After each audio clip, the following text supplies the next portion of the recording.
She just wanted to take one last look at him, but in the very next second,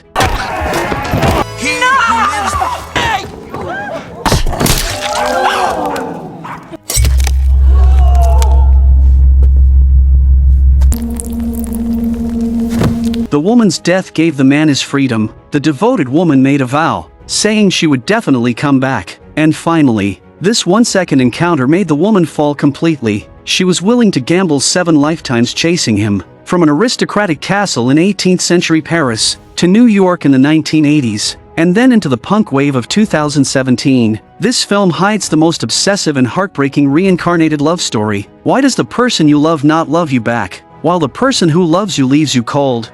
Here are scenes you know all too well: the best friend who never leaves your side, the clingy pet who may also cause trouble, and the lover who haunts your every dream. Let's begin today's film, Time Hunter. In their first life, they briefly met before the guillotine. Their second life took place in 18th-century Paris. Agnes was reincarnated as a noble countess, living in a magnificent luxury castle. Her close friend from a previous life, Meg, was her inseparable personal maid. But even with this life of wealth and comfort, she was often inexplicably sad, because her husband was extremely ugly and showed her not the slightest tenderness. Deep down, Agnes knew very well that this man was George, the one who had tripped her in a past life and caused her head to be struck by the blade. One day, Agnes went out and saw the back of a man. The moment she looked back, memories from her previous life surged over her like a tide. It was the very person she had been dreaming of. Before she could call out, he had already driven his carriage away at full speed. Agnes recognized him as Alex, the notorious robber in town. He often hid deep in the forest and robbed passing noble carriages. From then on, Agnes spent every day in anticipation, her heart and eyes filled only with the thought of seeing him again. Meg repeatedly reminded her that she should fulfill her duties as a countess and properly accompany her husband, George. But how could Agnes explain that her husband was actually that disobedient little dog? Late at night, George pushed open the door, roughly tore away her bedsheet, ordered her to kneel, and placed a rope around her head. He asked whether she was loyal, and said a good girl should obey, because every dog has its day. Who could have imagined that her former beloved dog would become the husband who tormented her in this life?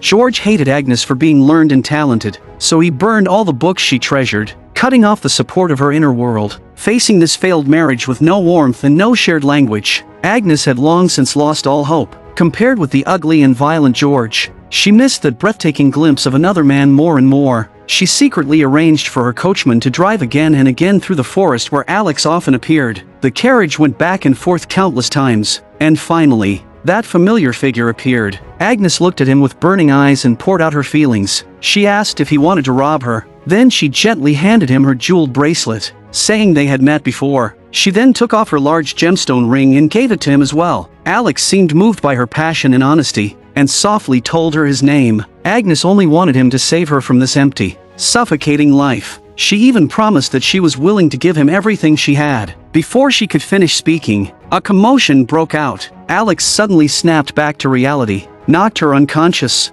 and stole the jeweled pendant from her neck. It was the Count's family heirloom, the object Agnes treasured most. When George learned that the heirloom had been stolen, he flew into a rage and questioned Agnes, but she refused to say a word, all to protect the obsessive love in her heart. Unexpectedly, even so, George still wanted to please her and took her to a grand aristocratic ball. Agnes ran into Alex again, but his face was full of distance and indifference. He even mocked in public the heart-shaped hairstyle she had specially designed to express her love. He had no idea what deep feeling was hidden behind that gesture. Agnes gave Alex all of her priceless jewelry. After selling it, Alex decided to move to France. Agnes wanted to leave with him, but Alex thought she would only be a burden. Alex said he owed her nothing, and that he was merely an honest thief. Agnes believed she had changed his destiny, so now it should be his turn to change her life. Suddenly, the furious Count rushed over and forcefully separated the two of them, with her emotions completely ignited. Agnes finally stopped suppressing the urge to fight back. She struggled like mad and actually tore George's nose off. In the chaos, everyone was busy tending to George's injury. Alex seized the chance to break free and escaped once again. Facing his wife's absolute betrayal, George's eyes filled with murderous intent,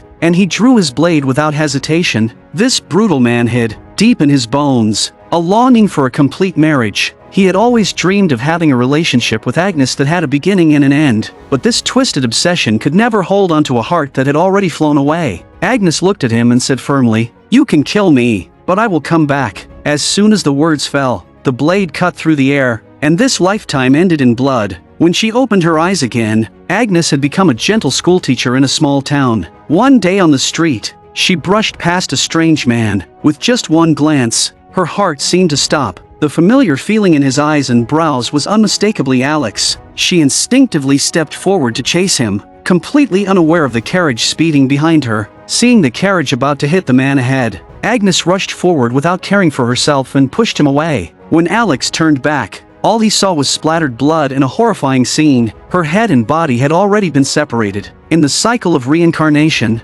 love still could not escape destiny's repetition. Sometimes it allowed the two to stay together for a lifetime, and sometimes it reduced them to strangers who did not know each other. Even after colliding again and again through time, they were always missing the fate to remain together. Time moved forward to 1980. Agnes seemed to have broken free from the shackles of the past and fully welcomed her own liberation. She was no longer bound by complicated etiquette. She took off the heavy headpiece, wore comfortable and casual clothes, and went shopping and drinking coffee with Meg. They strolled through parks to feel nature, danced freely in neon lights, and breathed the air of freedom to their heart's content. But beneath this ease, Alex's shadows still occupied the deepest part of her heart. She firmly believed that this man would be waiting quietly for her at the end of centuries of love. She went to a fortune teller to pour out her feelings, but the fortune teller bluntly said it was only her illusion. Agnes looked at her and said with certainty that she and he were destined to be together, but they were always forced apart. And perhaps she was simply too unlucky. The fortune teller gently pointed out that if she was trapped in reincarnation, it was because something in her heart remained unfinished. Sometimes, that kind of completion required several lifetimes to achieve. Agnes still wanted to ask more, but the fortune teller ended the conversation, saying the secrets of fate could not be revealed. Agnes did not manage to wait for Alex, but she met the reincarnated George first. He was still greasy and sloppy, watching her from a distance, even spying day and night from across from Agnes's home. This entanglement across reincarnations had never stopped, and at this time, Alex had already become a rock superstar worshipped by thousands. Agnes turned into his most fanatical fan, silently following everything about him. That day, she looked up and caught sight of Alex, then shouted excitedly and chased after him, only to trip and fall. She stood up with a limp, silently blaming herself for being clumsy, only to discover that Alex was standing right beside her. A wave of dizziness hit her, and the pain and obsession of 5 lifetimes tangled together, leaving her exhausted and unable to tell whether this was dream or reality. Just then, Meg appeared before the lost and hollow-eyed Agnes. It turned out that no matter how many times they reincarnated, her best friend would always be by her side as promised. Agnes looked at her and curiously asked, if they had not seen each other for 200 years, would Meg still recognize her? Meg simply thought something was wrong with her head. Walking into the room and seeing Alex posters covering the walls, Meg was stunned. This hopeless romantic had tried every possible way to get close to the man she loved. Firmly believing in their destined bond, Agnes could not help asking Meg whether she had ever felt something like this. Meeting someone, and even without ever knowing him deeply, still feeling so familiar that you seemed to know every strand of his hair and every inch of his skin. Meg had no interest in bonds from past lives, and simply took out a business card, advising her to go to New York and see this therapist. Meg said she had been learning, and this was the 20th century, so there was another way to live. Agnes, however, said that compared with becoming a lesbian, she would rather be a slave. Seeing that Agnes remained hopelessly stubborn, Meg shook her head helplessly and turned to leave. As soon as Meg left, Agnes caught sight of a suspicious figure in the window across the street. It was George. The entanglement that had chased her through countless reincarnations was still haunting her like a ghost. After that, like the other fans, Agnes often waited beneath Alex's window, screaming his name. Even a cigarette but he casually tossed down would be collected by her like a priceless treasure. Countless times, she hoped Alex could recognize the century-spanning bond in her eyes, but he always ignored her, as if she were only an ordinary crazy fan. Agnes went to the fortune teller again, carrying a heart full of confusion. She said she never got him, and every time she died, she had met her soulmate and saved his life. But the one who lost her head in the end was always her, and it really hurt. The fortune teller gazed at her and revealed the mystery of the cycle in a single sentence. Perhaps she had died again and again so that he would not have to die. Maybe now, It was time to reverse it. These words struck Agnes like thunder. She suddenly understood that she had always been the one chasing in this relationship. Again and again, she gave everything, only to be defeated every time. If she wanted to break the cycle, perhaps killing Alex in this life would finally bring the reversal. The 18th century countess seemed to travel through time and give Agnes the strength to break through fate. At Alex's concert, the screams of fans were deafening, and neon lights made the venue feel dreamlike. Agnes blended into the crowd, but her eyes were unusually firm. She decided that at this moment, she would completely end this love obsession that had tangled through several lifetimes. She dodged security and rushed desperately into Alex's backstage lounge, asking whether he still remembered her. She said he had to remember her. Alex frowned, his eyes full of distance. Agnes was frantic, speaking rapidly about their bond that crossed centuries. She said they had met in 17th century Scotland. Back then, he was an illegal preacher, and she had once saved him from death. But later, she was the one who died. They met again in 1793, only to be blocked by her own husband. After that, she saw him again in the Victorian era and kept chasing him, but her head was run over by a carriage. There were also some things about Cleopatra in between, but fate had always tied them together. She asked Alex whether any of this reminded him of anything. Alex only answered coldly, "No." Agnes called his name and said this was for the love she had carried across lifetime after lifetime. Alex listened with a stunned face, then showed a mocking expression. He said she had a condition called erotomania. She thought he was sending her messages through his songs, but that simply was not true. She was just his stalker. All of this was only her own fantasy. The coldness in his voice pierced through Agnes's burning heart like a knife. Agnes's gaze fell on a prop beside Alex. That pink gemstone was the very token of love she had given him hundreds of years ago. Now, it had become nothing more than a decoration he could use casually. This gemstone had witnessed their bond across reincarnations, and it was the longing she had carried life after life. But in his eyes, it was only an ordinary prop. Seeing her devastated expression, Alex said calmly that he was only a passerby in her life. So why did she have to trap him inside her obsession?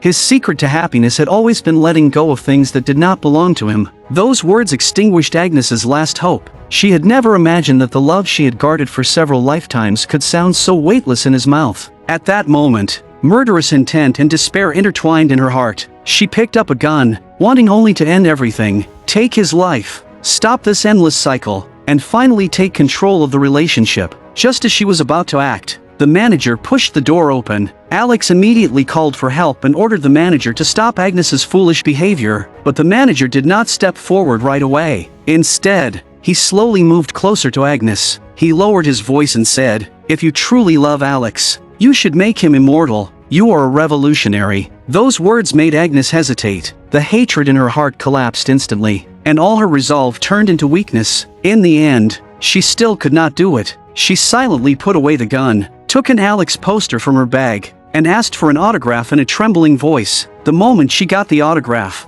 Agnes could no longer hold herself together. She fled through the door in unbearable grief. She began to wonder whether her pursuit across lifetimes had only been a dream, so she took the initiative to find the therapist Meg had recommended and spoke about her confusion. She also recalled a blurry memory from the past. Back then, she seemed to have become Alex, chasing a beautiful prey through the mountains and forests, but when she instinctively released her grip, she turned back and saw a huge peach-colored heart. It was her burning heartbeat, shining brightly in the darkness, and from that day on, she stopped craving so-called delicious prey and vaguely understood the meaning of love. But the therapist interrupted her memory and calmly analyzed that this was not a past life memory. It was an image she had seen in a movie, beautified into a fantasy, and then projected into real life. She wove these dreams only to protect herself. By choosing someone who would never love her, she could keep sinking into these real yet painful emotions and avoid facing her true self. These words woke Agnes up. She suddenly realized that even if sacred eternal love truly existed,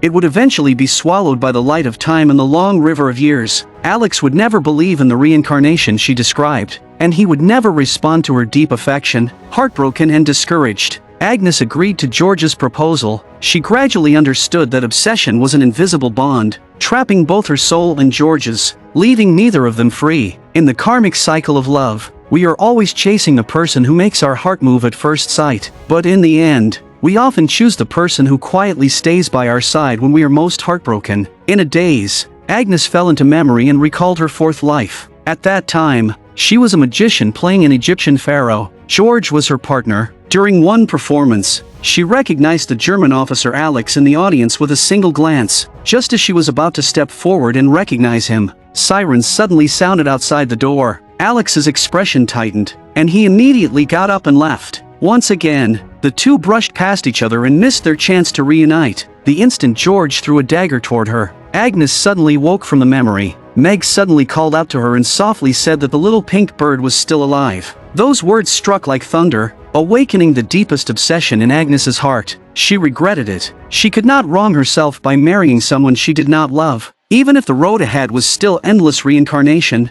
she decided to keep following Alex. When George learned this, his eyes filled with madness. He made a cruel threat, saying only death could separate them. Before the words had even faded, he hurled a dagger hard at Agnes. One blade, then another, and the third pierced straight into her abdomen. Agnes did not struggle. She calmly said that she only wanted freedom. George, that she wanted to become the person she wished to be, and also hoped George could become the person he wished to be. She begged George to let her go. George finally agreed, saying that in this life, he would let her leave. As she hovered near death, images from several lifetimes flashed rapidly through Agnes's mind. Suddenly, she woke violently from unconsciousness. She finally understood that love was never a one-way chase or self-sacrifice. It was not tying your soul to another person, and it was certainly not using lifetimes of pain to prove an empty destiny. True love is the clarity that comes after recognizing yourself. It is understanding how to respect each other's path, and even if you are reluctant, still choosing to exit with dignity, because Alex would never believe in the reincarnation she spoke of, and he would never respond to her deep affection. This obsession had always been a prison that belonged to her alone. She pulled the knife from her body, slashed open the backdrop behind her, and rushed straight into the concert Alex was holding. She calmly told Alex that she would set them free. Then she pulled the trigger. Time moved forward to 2117. This was Agnes's seventh life. In this life, she was no longer a noble lady or a gentle teacher, but a rebellious street punk. Her long hair was messy, her punk outfit was stylish, and her aura carried a touch of casual wicked charm. In this life, she and her friend Meg stayed by each other's side, sharing a deep bond. That day, she and her friends rushed out of a castle surrounded by police and ran straight into a man. The man slowly took off his mask, and that face was Alex, the man she had chased for 7 lifetimes. This time, Alex spoke first and said he loved her. Those words awakened all the memories buried deep in Agnes's soul. Strangely, however, Agnes did not feel ecstatic in that moment. Instead, she turned around and chose to run away. She would rather run toward a house engulfed in flames than fall back into that endless cycle of reincarnated obsession.